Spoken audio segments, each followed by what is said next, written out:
Hey guys, welcome to another Rascal Reviews, and today I'm going to be reviewing the infamous live-action adaptation from 2010, The Last Airbender, which was directed by M. Night Shyamalan, and he is now forever on the crap list for directors. Now, there's probably a small chance that you haven't heard of this movie, mostly because people don't want to acknowledge that it exists, and I cannot blame them. Now, for here, back in 2010, they made live action adaptation of the animated series Avatar: Last Airbender, and the Avatar animated series is, as you know, one of the greatest cartoons ever made. Pretty much everyone has seen it.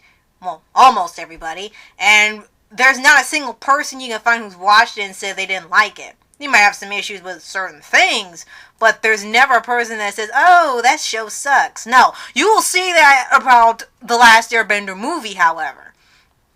Now, for here, when the movie first was announced, I was super excited. I actually saw the movie and rented it, and I don't think I ever got my money back. I want my money back for that movie still. I know it's been a while, but I still want it back. I thought it would be fun until I kind of saw the characters. Now, if you've seen the characters, they don't look anything like the animated series, which is already a warning sign. So I watched the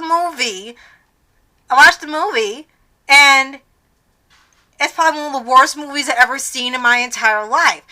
And it only made a truckload amount of money because people were thinking, oh, it's a Last Airbender adaptation. This is going to be awesome until you watch it, and then I bet half of them will want a refund. Most of these people want refunds. Now, for here, Shyamalan had planned this to be a trilogy of movies. Thank goodness that it never happened, because I don't think I could take two more. One was already more than enough. And this movie focused on the first season. Now, here's the issue with that. So much happened in the first season, and so much was told in the first 3 or 4 episodes. So Shyamalan decided, okay, I'm going to cut out everything that's important. Aang's character, Katara's character, Sokka's character, Zuko's character, the story. I'm just going to mesh together some things that kind of don't connect, like the Fullmetal Alchemist movie, and now that'll be the story. Oh gosh. And then it's like, when you watch the movie, it's just boring. They took a really awesome epic series, and I don't know how this man did it. Guys, this movie, and you can go to sleep on it. You probably wouldn't miss anything. They rush everything. The actors, I guess they tried with whatever they gave them, but even they weren't even believable. Well, for one, as I said, if you see the actors for Katara and Sokka and Zuko and Iroh, look at the animated show and look at them, then clearly they don't look anything alike.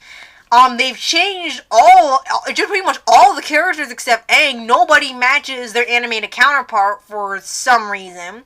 There are a ton of plot holes in the movie that don't make any sense, but they kind of want to keep it secret because we're going to do a sequel, which you're not going to do. Kind of glad about that still.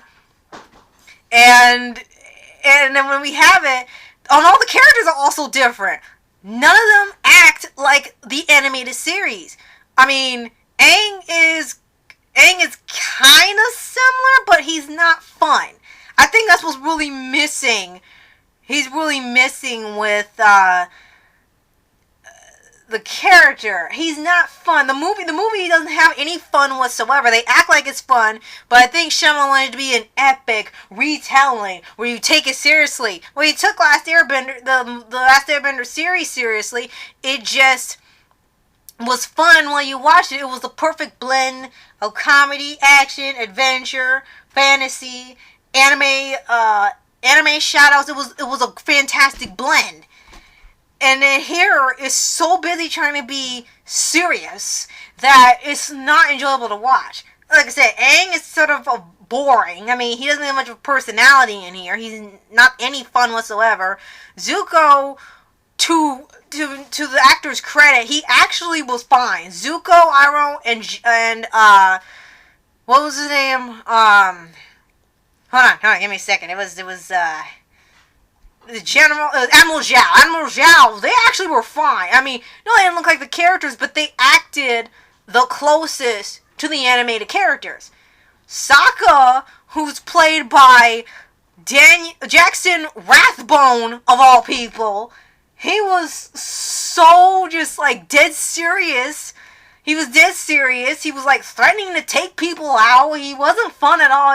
He wasn't even a jokester like he was in the original. Like, how the fish do you do that? And then Katara does nothing.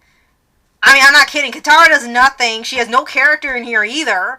And here's the thing, the anime series gave you so much depth about Katara and Sokka in just the first 10 minutes of the very first episode. You already got how the relationship is, you got who they are as characters, how they are brother and sister, how they are in the tribe. You got all that immediately. Here, they take forever to show you who the characters are. They have no character. Then there's probably the biggest thing of all, besides, everything being a mess and not sticking to the source material and just being a dumpster fire, is that they talk way too much. Way too much. There is so much explaining and exposition that there's no room for a story to happen. Because there's very little action. And when they do the actual action, it's so slow that bending and the moves take too long to do, where it takes 7 people to move probably a 3-inch boulder. Aang takes 10 minutes to probably airbend. Waterbending takes about 20 minutes because you need to do all the moves the speed of a snail. Firebending requires to have already existing fire. They can't just shoot fire themselves. It's just crazy. And then when they do have the story, it's supposed to be Aang learning to waterbend. They keep the story where they find Aang, they have him in the village, they fight the Fire Nation. He's learning waterbending. They go to the Northern Water Tribe, and he finds out that his people were wiped out. All that's in there, but it's loosely jumbled together where nothing connects. And it just keeps going from the whole movie. This was probably the worst way to spend 103 minutes. I can't get that time back. And then they just keep going into insanity.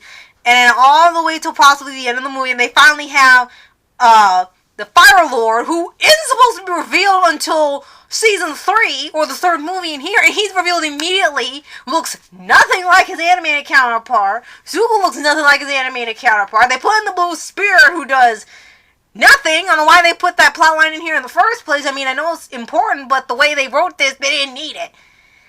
And, oh my gosh, and then they get to the Northern Water Tribe. That's a mess, too. And if you've seen Princess Yue, I guess she's a little close to looking like her character, but her issue is her hairstyle. I can't mention what's wrong in here because YouTube's sensitive. When they first get to the character, look at the back of her head. Look at her hairstyle. It's not like the one in the show. It looks pretty inappropriate. I don't know how they got away with that in a kids movie, but yeah, it's there, and you're not imagining it. But yeah, they kept all that, and then after pointless things going on later on worth mentioning, because everything is wrong. I'm not kidding you, every little thing is wrong with this. They keep the ending to the first season with the moon spirit and so forth. They keep all that.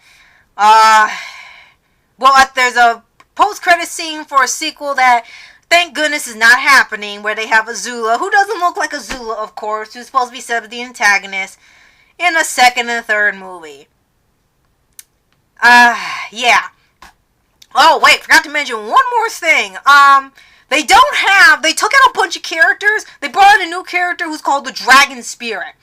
So they took out Roku, Fang, Ko, and Gurupati. They took them all out and replaced them with a dragon character who takes the place of all of them because they didn't want to get any more actors. I kid you not. So no, we don't even go into the past Avatar thing anymore. Everything's explained to you. They don't tell you anything visually. And they think that's going to be enough to get you interested. And I'm sorry, it didn't happen. I wanted to I wanted to bring this one up because we're going to get a live action adaptation from Netflix either this year or next year. And good news is that the original creators of the Avatar series are going to be behind it. And they want to stick more to the source material than the Shyamalan movie did. Heck, this movie they didn't even know that they were making this movie until like they announced that it was coming to theaters. So that's a way to do things behind their backs. And the guy, Shyamalan, claims to be a fan of Avatar. A lot of these people that make really bad remakes of these beloved shows and movies claim to be fans of them, but then you see them do them and it's nothing like the original show. So I gotta ask, were you watching the Blue Avatar with James Cameron? Because I don't think you were watching Avatar The Last Airbender. As for the casting, okay, you want me to go through like everything quickly? Okay, the casting sucks, the plot sucks, the story sucks, the action sucks, the effects suck, everything's wrong with the movie. That's pretty much the most I could say all in a nutshell.